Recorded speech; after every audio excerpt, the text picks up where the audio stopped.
soki tolobi bakoloba ke non alekaki awa il était obligé mais bato oyo bazalaki na quartier wana tayebi te so eza quartier nini oyo babandaki na orchestre wana nakotangelo bakomona bango basam Chintu en passant na bato mosusu est-ce que bayaki mais pourquoi balobeli yango te kaka ya Ferregola nde eza remarquable que non ye po nini na été donc ezolakisa déjà grandeur ya artiste Lobelon Babino Ferregola a bangi na présence ya Fally Ipupa na même podium parce que na volé mususu ya question na ngai Fally Ipupa azo mené sur le plan musical Ferregola za son actualité te par rapport ya Fally Ipupa et par rapport ya musique internationale aussi Fally Ipupa est au top. Personne. Moi je parle des trucs où nazo pesa info pour un homme qui est Ferregola, moi je parle pas des trucs pour femmes, vous comprenez? Mais n'attendez pas comme femme, n'attendez comme un garçon. Oui, ils appellent tonton à la personne de Fally Ipupa. Non mec, moi je parle des histoires de mecs, mec. Je traîne pas sur des histoires de femmes. Déjà pour le baquet Moutou, Azo le cahier, c'est déjà faux. Moutouni n'a allégué Anine. Qu'est-ce qu'il a fait pour aller cahier? Non comme wana lokola batakiye il était obligé ya koya azana calendrier na ezana no charger bayebaki no programme na été azana ba tourner na ye azana ba réalisation ya ba clip azosala 2 albums en même temps vous comprenez azaki na temps ya oya na ba biloko wana te donc on n'a pas même le temps de traîner sur là.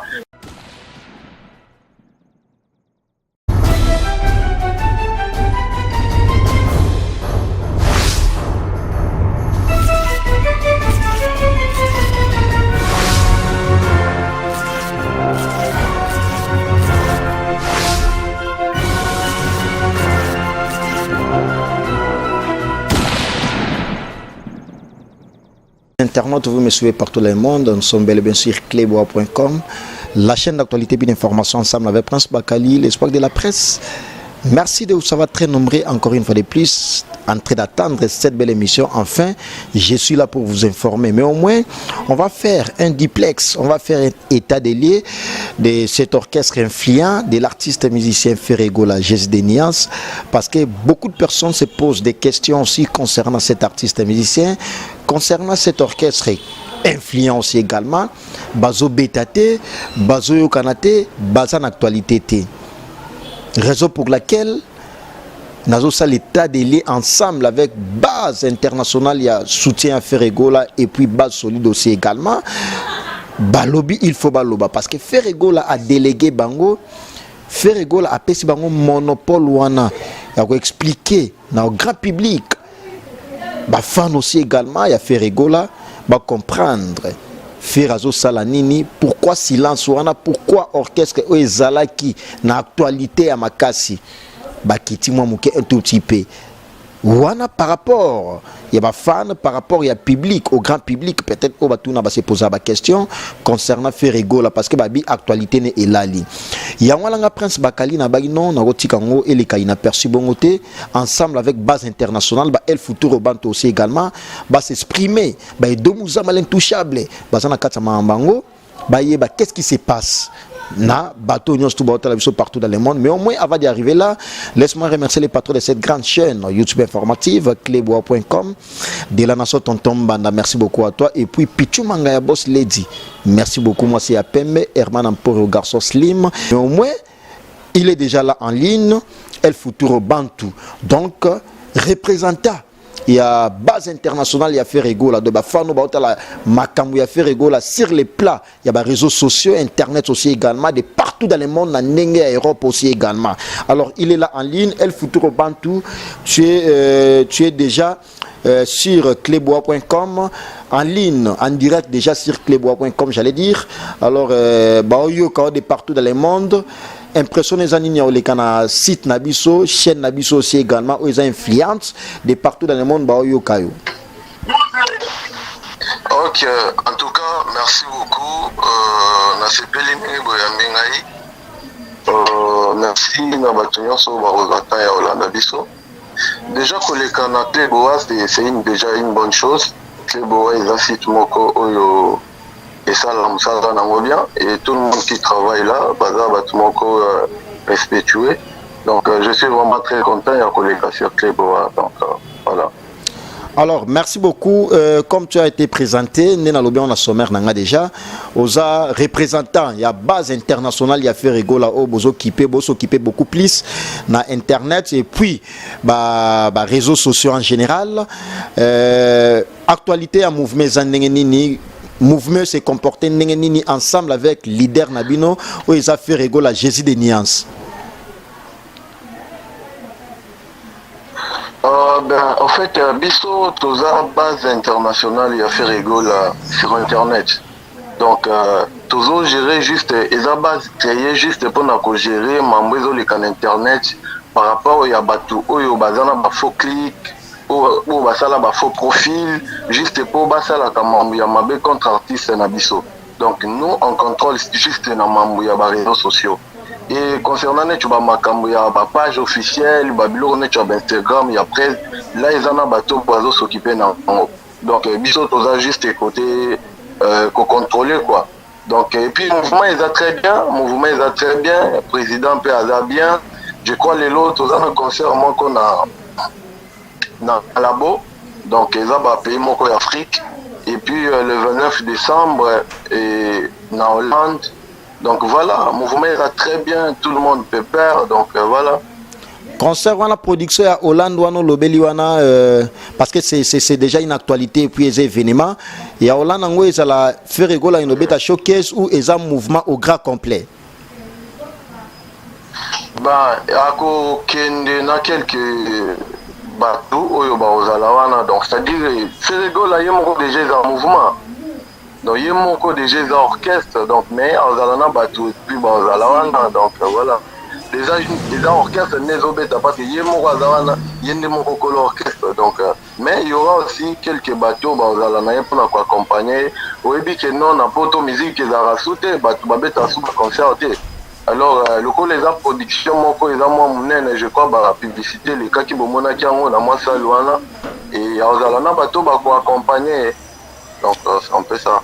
Merci beaucoup. Là, c'était vraiment l'essentiel concernant cet orchestre influent de l'artiste Michel Ferregola, Jésus des Nias. Alors, El Futuro Banto, base internationale, il y a Ferregola, Bazo Landao partout dans le monde parce que Edo Muzamba aussi, Landayo, Nico Kola, je ne sais pas, Vicky Mbelani à Londres, Mamé Miline Zemba aussi, à Londres, Tonto Tiamuna. Bazoyo Kayo, président Dani Chandou. On s'est posé la question. Ferregola, Azalaki sera bimisio piste. En tout cas, Azalaki carton. Actualité, Azalaki makasi. Mais ces derniers cas, si les plats de production, si les plats actualité, Ferregola, Azoyo Kana, li sous pas tellement n'enga banda Yokana. Qu'est-ce qui se passe au juste? Non, déjà, Kolobaki, Azoyo Kanate, c'est déjà faux. Parce que tu as un clip, c'est une chanson déjà c'est Bimaki. Depuis disque Nabiso Bima, ça fait 1 an déjà 6 mois depuis Bima. Alors c'est un clip, il y a le disque, il y a un Bima, mais au moins déjà ma caméra sali. Donc c'est-à-dire actualité Ezali, ma concert Ezali. Donc depuis qu'est-ce que j'avais dit Bima, ma mounion c'est sali. Alors Koloba déjà que non, sur le plan déjà c'est faux. Donc voilà, parce que au temps il y a une actualité concernant l'Afrique, que le cahier a daté. Il y a Jésus. Donc voilà. Alors par rapport il y a clip Nabinoana et Kochanzu Bananengobi et Bimi déjà intégralité partout dans le monde, c'est l'exclusivité, j'allais dire mondiale déjà. Par rapport à clip, est-ce que va revenir dans et zone ici sous artiste dans quatre actualité et PC sous accès il y a ma casse par rapport à ma vie na internet les amants non so kotima bo monima non artiste quand même par rapport à clip au plus ya sika au monima non et PC accès visibilité aussi ma belé déjà tu comprendre quoi sur ces clips là. Non mon frère quand vous dites que non et PC non, il faut le bas, ils allera déjà. Vous comprenez? Parce que les œuvres naïe. Nous sommes bima au monde qui va découvrir comment yasika. Nous, tolobela bamakambuya vie et tout ça là non. Donc ma vie déjà batunyon so ba on a ba ebi qu'est-ce qui se passe. Donc nous topesa eka merci na makambo asali ya bien il nous a satisfait on est clip bimi et clip mon habité au comparer on a clip nini d'ailleurs c'est un très bon clip nyonso eza normal clip eza ezobala na maloba ya nzembo ozomona ke non conception nyonso eza vraiment très c'est tout à fait normal que bato ba apprécier yango bato batala yango soko tali na clip wana au moins n'a jamais place moko ba déshabiller moi si au moins na place moko te que non moi si donc c'est sans clip oyo ba parents ba kotala donc couche nyonso ya bato ya personne ya bato ba kotala yango donc c'est tout à fait normal que les gens puissent regarder donc biso to PCK merci pour nous ça la masala biso parce que déjà pour ça la clip il y a ba qualité wana c'est pas mal il y a de budget où il y a qui place qu'on a dépensé de moyens on a fait beaucoup de choses pour qu'ils aient la réaliser et puis ils a eu mon comme ça là avec moi la producteur non de ce point là déjà bato même bato nyos to bota la biso ba ebi ke faire ego la Jésus de Nuance patron ya orchestre Jet Set azala déjà makasi mais au moins changer aussi l'actualité par rapport il y a tout ce qui se disent par rapport à l'artiste musicien Ferregola, on l'a connu aussi également à côté de l'artiste musicien Kofi Olomide parce que ça là moi passage na ekuna mais na 32 ans il y a existence il y a groupe Quartier Latin International l'orchestre cher à Kofi Olomide tout le monde qui combo ya Ferregola ezalaki na ba fiche et par après comme il a fait Ferregola et Zalaki li sous-souté, le nom a été aboli et Batou va se poser une question babi Ferregola et Zakaka que parce que fallait pour pas Zalaki na événement wana parce que Ferregola azana ba compte sa rendre na vie na Kofi Olomide ou comment pourquoi présence na Zalaki remarquable était et même na ba fiche comme na Zalaki aboli bino boza lisu ya Ferregola bino bozala na artiste information fiable tozo zango et pas na bino qu'est-ce qui s'est passé juste pour que ba paramètres ane zala ndengana on a tourné. Non, mon frère, déjà, Kolobake, non, il a qui balongoli yango, c'est déjà faux. Parce que déjà, tant on bacha qui bino, déjà, bomisi affiche, boche combo, et puis bolongoli yango. On moniteur déjà, la bouchette, la bouzoba. Vous comprenez? Donc, au bas. Et Zabouzoba, mais biso to yebi non mutana za mutabuzoba te c'est un grand artiste mais c'est aussi intelligent. Comment Robenge mutabuzoba? Non, écoute, Mokili Eyebi, que non, notre artiste Alinga qui aya na ba makambo na bangote. Vous comprenez? Parce que ceux qui te lobi bakoloba que non, Aleka qui awa il était obligé, mais batu oyo bazalaki na quartier wana, yebite feza quartier nini, oyo babandaki na orchestre wana. Nakota ngelo bakomona bango basam chintu en passant na batu mususu. Est-ce que bayaki mais pourquoi balobeli yango te kaka ya Ferregola ndeza remarquable que non yé pas ni na été. Donc ils ont déjà grandeur et artiste. Ils ont déjà puissance na. Vous comprenez? Et nous en tant que la base, on toyebi makambo nyonso o elekaki entre yé avec notre artiste. Papa tout se valait pas fast. Mutu so alingi yo te yo ke no comme wana lokola bataki il était obligé ya koya. Azana calendrier na ezana no chargé bayeba ki no programme na été azana ba tourner na ye azana ba réalisation ba clip azota la deux albums en même temps. Vous comprenez? Azaki na temps ya oya na ba biloko wana te. Donc on n'a pas même le temps de traîner sur là pour na kolobela ba makambo na bango wana te. On n'a pas vraiment le temps pour ça. Mais au moins sur la comprendre bien pardon avec ta permission sur la comprendre nango bien pour la meilleure compréhension aussi il y a ba Doudou Eyale il y a Mama Rit Bompengo na ndenge États-Unis wana na ba Guy Kabasele les producteurs puissants pour ba comprendre bien Ferregola soka zalaki absent événement na 32 ans il y a existence il y a groupe Quartier Latin International c'est parce que a se concentrer na album na ye na ba tournage ya ba clip na ye. Ils ont coûté pour na nini wana te donc c'est-à-dire que alinga qui pas yate parce que nous en tant que fanatiques naïe en tant que la base on avait déjà fait de messages je crois on a qui ba vidéo de partout ba fan ba sali ba vidéo ils allaient qui la rien internet de dire que notre artiste a aucun événement na bango wana te vous comprenez le coup là déjà bango bazana ba mamna bango ba click parce que tu évites mutu yo ozo les cas tu dis n'importe quoi ba tu non bazo les kabalo ba n'importe quoi mais ozo inviter na ba makamuna ye bazaki na boule basala e mabe toneni donc Voilà pourquoi Toboyaki. Po bate belé babi, po bate belé pe balobelango, bate belé balobelango babi non Ferrego là a bangi na présence ya Fally Ipupa na même podium parce que na volé mususu ya question na ngai Fally Ipupa azo mené sur le plan musical. Ferrego là ça son actualité té par rapport ya Fally Ipupa et par rapport ya musique internationale aussi. Fally Ipupa est au top par rapport à cet artiste là cité si tantôt Ferrego là j'allais dire, mais au moins par rapport ya musique wana Ferry a bangela ki yango kozala même podium na Fally Ipupa. Ndena nyango mutozoloba ngana yebiete toi qui dis mon cher. Tenabi Fally Ipupa artiste a munene pe ya mboka oyo pe oyebi.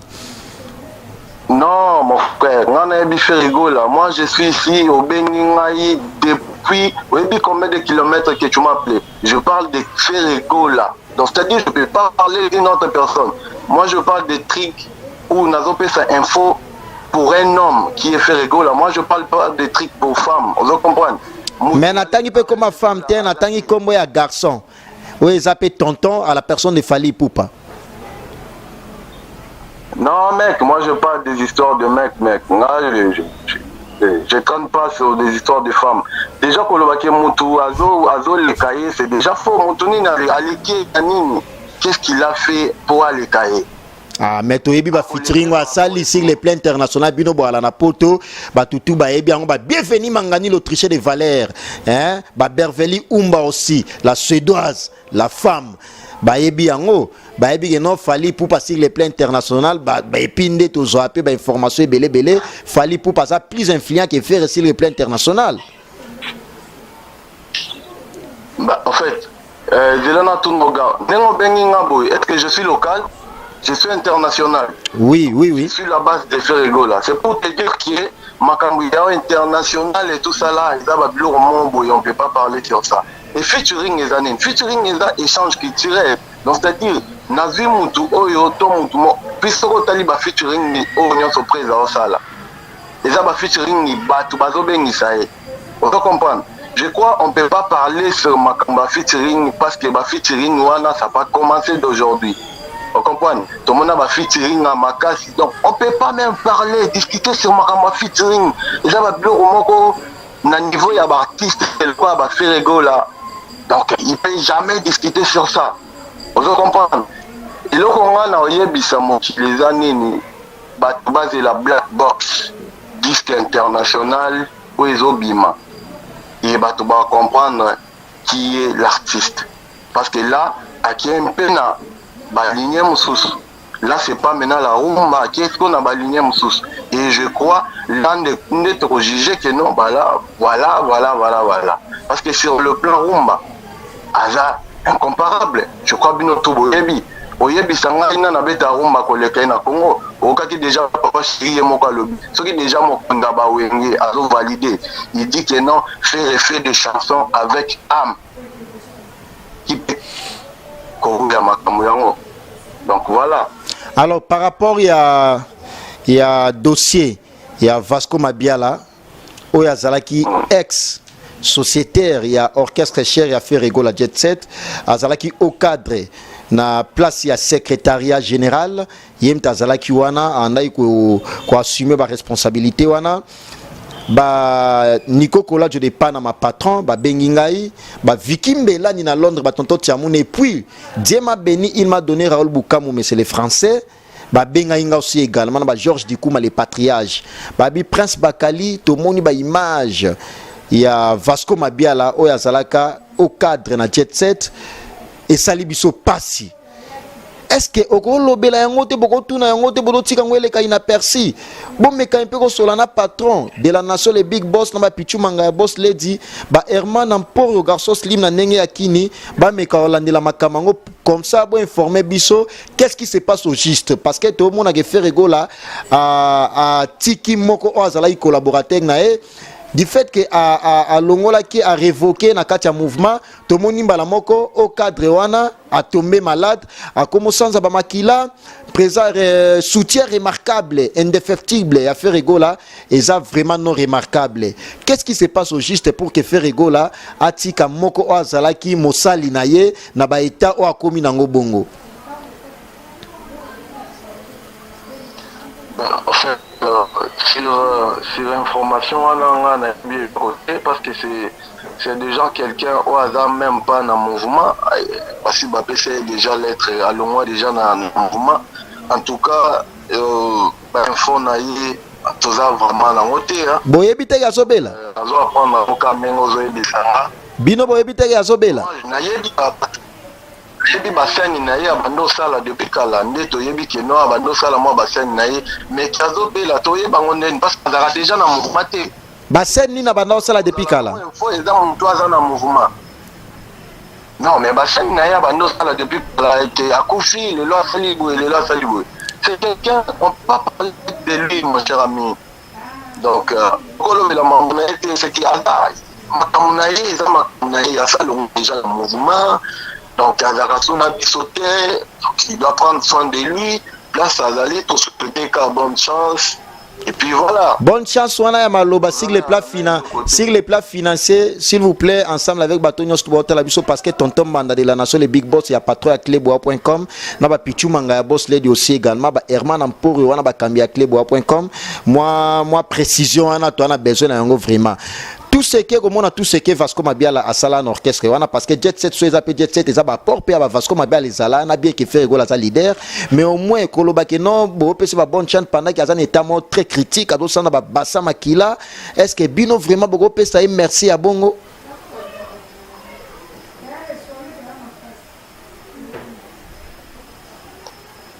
Allô? Oui, nazo yokayo. Na posé question na yokayo. Allô? Oui, on a posé question par rapport à comment on a tout ce qui fait rigole, comment on a tout ce qui fait comme bien à Salana mouvement, à un état très critique. Est-ce que Bogo peut ça merci à Bongo en disant que à Salana Bino, Bogo peut ça merci et ça, bah Jenae à Sala depuis qu'à la Roko c'est à Liwa. Est-ce que ça façon le bela mutu pendant qu'à un état critique à l'autre ça va passer à Makila? Non. Alobi bongo par rapport à Nino, par rapport au informé qui a zobé là, parce que Bisso, on a ébi personnellement là avec moi et ma base, tu éviter que non, il est malade. Moi je connais bien que non, Balongo là il y a un mouvement par rapport à Babi Naye, parce que moi cher Romani, nous qui vivons un peu en dehors du pays, toujours tout travail, une fois déjà on a bisé confiance, mon cher ami. Au cause de ça déjà babolam mais déjà ceux qui ont abusé confiance c'est des lourds moko une fois ils ont à deux fois c'est quelqu'un qui a pu ba chance et belé vous comprenez à voyager presque partout près à bana tambola nae mais tant ba yo mona que non Adam mutu moko il était pas droit à écarter un mouvement mais il faut ça la vie nae vous comprenez ouais parce que tout le monde a que non parce que Jet fait des entreprises. Ceux qui ont sali bien, aux engagés, on salit bien. Ceux qui ont sali ma bête, on te met dehors. Et puis, contraire ici, pour comprendre que non, c'était normal. Tant que bah sali la qui est lettre, bah bien qui était non non. Bah sali les lettres, le col a qui engagé, il va recevoir lettre naïe et puis allons. Et c'est que les gens commencent à faire des discours koloba. Ça nous engage pas, mon frère.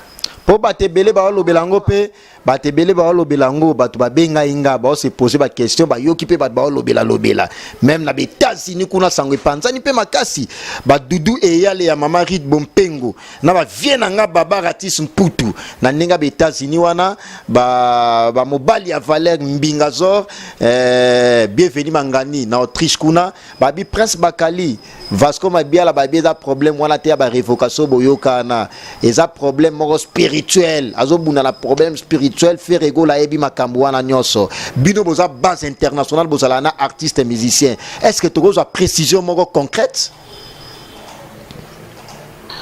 et puis batana bazoloba na yango nazoloba que ce sont juste de blabla ezaka bato balinga koloba juste pona ko saluer moto pona ko n'importe quoi.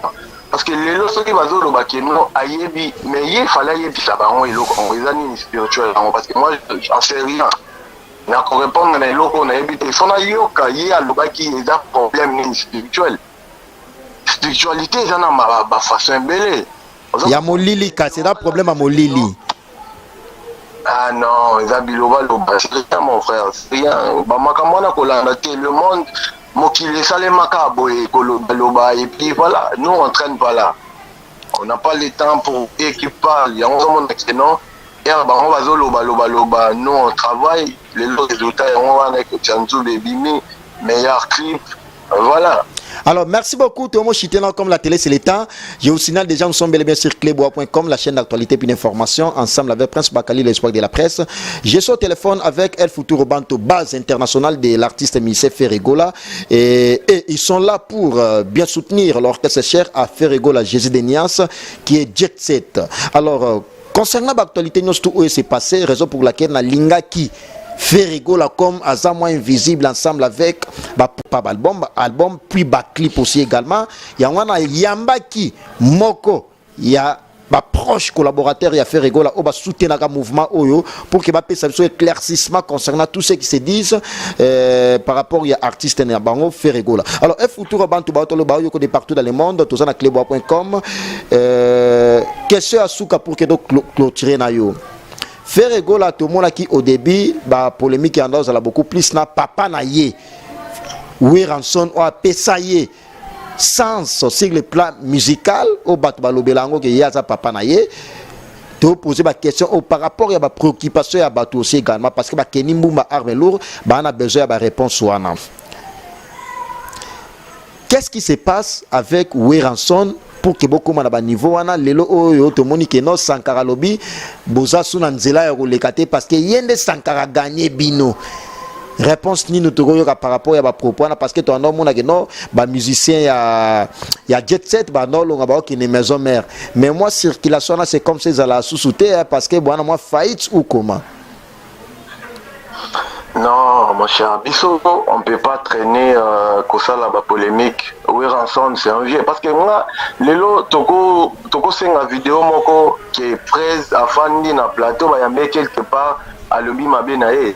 Et Zalakate, tout le monde a une chaîne internationale, partout à Yambakaye, il dit toujours bien de son vieux. Vous comprenez? Alors, le vieux, juste que non, vieux, il est dans son coin, et puis l'artiste est aussi dans son coin. Déjà Sankara, nous on peut pas, on n'a pas le temps de répondre à Sankara. Je dis que Sankara c'est un type, il y a Bouzo, et tout.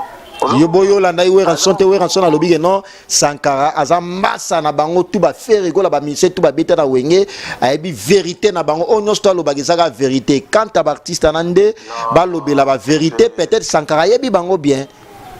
Ils ont n'importe quoi. Tant où presse Azana Wenge 4x4 Sankara là il était où? Tant où presse Bakiobe dans la Côte d'Ivoire en 1997 Sankara il était où? Il était Moutoumora là-bas, la presse a voyagé des Azokindi international. Donc il n'a pas le temps pour lui mon frère. Voilà ça, Azana on ne peut pas parler, il y a qu'à répondre à Sankara là.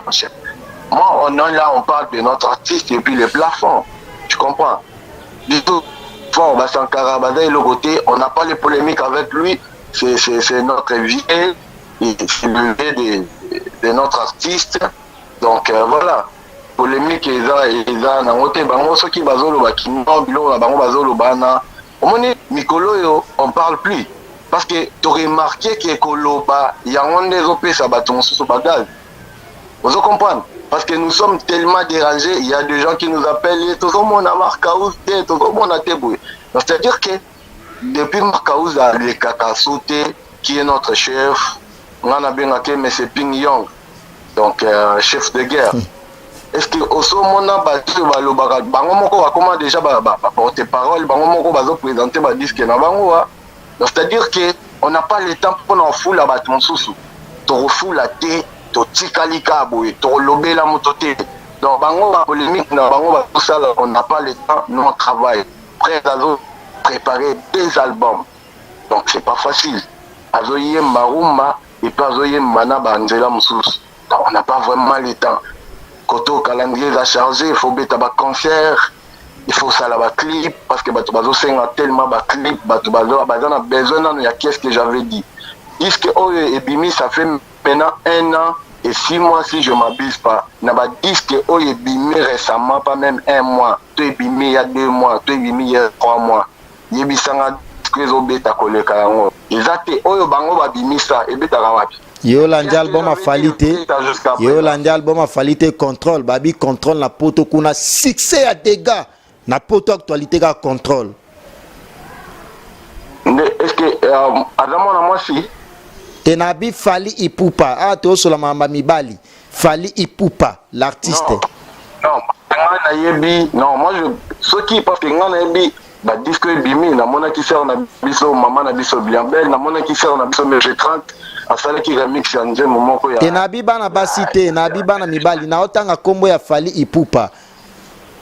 Non mais moi je connais pas moi na MBC c'est pour des filles abimisa qui va disque na habité batonga na kaki bangwana c'est motozo bazamo na moi si donc c'est que na kaki va faire na nga ba MG30 donc voilà. L'unique à son genre, nous sommes arrivés pratiquement à la fin de cette grande entretien ensemble avec base internationale de l'artiste Missé Ferrego, la GSD Nias. Mais au moins, on va ça boucler ça comme ça, boucler la boucle comme ça pour autant donner la parole à ces messieurs qui a bien voulu s'exprimer concernant cet artiste Missé Ferrego, la GSD Nias.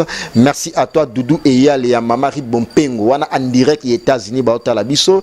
Et puis, viens à Baba Ratis Mputu, dans les États-Unis toujours. Au monde, Dieu m'a béni, il m'a donné Raoul Boukamou, mais c'est les Français très fort. Vieux petit naïe. Raoul Boukamou, mais c'est les Français. Et puis, t'es là, na dédicacé à Moutou Moko, parce que na Chika, parce que très fort, Yannick Maboko Bank. Solana Ferra, mais ça n'a comme Yannick Maboko Bank, ça très fort. Yannick Matungulu Maboko Bank. Asa Moko. Au monde, Diama Petit Jésus. Alors, elle fout tout au banc, Totomi, pratiquement sur entretien à Bisso.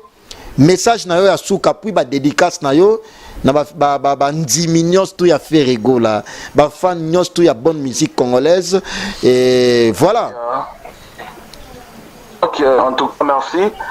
Message na ngai o nako clôturer na ngona mito na yebisa ba melomane na biso bato balingaka artiste na bango Ferrego là bazala tranquille va continuer à consommer toujours disque bango artiste a très bien a travaillé à fond avec beaucoup d'énergie pour nous satisfaire bango comme toujours donc va consommer mini qu'est-ce que j'avais dit donc c'est un peu ça. On n'a pas le temps de parler, on n'a pas le temps de faire des polémiques avec qui que ce soit. Donc, nous, c'est le travail d'abord. Donc, n'importe quoi, on a TV, votre artiste a très bien. En tout cas, nous avons remercié Base Nanga parce que je ne suis pas seul. J'ai une base haute au travail ensemble. On a tous en a des Panama, le roi Rams, un Parisien à Tongo, tous en a Gaël. Louise, la patronne, tous en a Lili Mouy, elle Madre, donc tous en a moi na poto. Donc nous sommes tellement nombreux parce que base Nabiso est partout, tous en a Hollande, tous en a Suisse, tous en a États-Unis. Donc nous contrôlons vraiment l'internet. Ce qui oye au petit message à Mabé contre Ferrego là, oye na ba fausse information. En tout cas, yo zela kaka. Une minute après, on a déjà la réponse na yo. Donc ça traîne pas. Donc on n'a pas vraiment pour qui parce que trop c'est trop. Donc voilà. Donc en tout cas mais Prince Bakali ils en a prêtre na ebisa kiyo ozo solo la terre prêtre azo tuna yo wana nani wana lisusu King Zoom, le seigneur de Cape Town. Oh, le seigneur de Cape Town, le seigneur de Cape Town.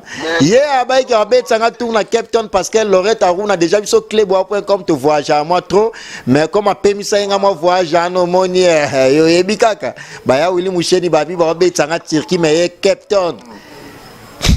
Donc, il y a déjà un Cape Town, à la base, parce que base, mon sous, c'est ça, les missions à Cape Town. Donc, King Zuma, le seigneur de Cape Town, Moutazana Batunion, Soana, dans Afrique du Sud, mon bimba, dans Batouana, je crois, bateau, dans Afrique, parce que, il y a un Cape Town, ceux qui ont sali ma bien, le bic, au coco tate, il y a un Fungola. Je crois Batunion, Soyo, le bateau, la nanga, balébi. Soyez à faux. Ngapona Nzima il sous beaucoup plus d'avantages parce que yo yebinga na défi à bateau parce que ngana la petit ba patron et puis na sala na chaîne à monene clé.com na la na ba de la nation tonton ba na ba pichu manga boss lady donc na sala un peu pondéré. Alors ngapona Nzima ma gaza na fongola Cape Town a fongolela nga Cape Town na kota Cape Town. Il y a mon recours qui a déjà que non, le coup la jeune on a solo la bien Fabet autour na Cape Town. Je te dis il y a dans la fungola, il y a dans la fungola ba concert. Eh big batu ba yoka batu ba yoka parole batu tout ba yoka. alobi kaka soki alobi ke moto akota te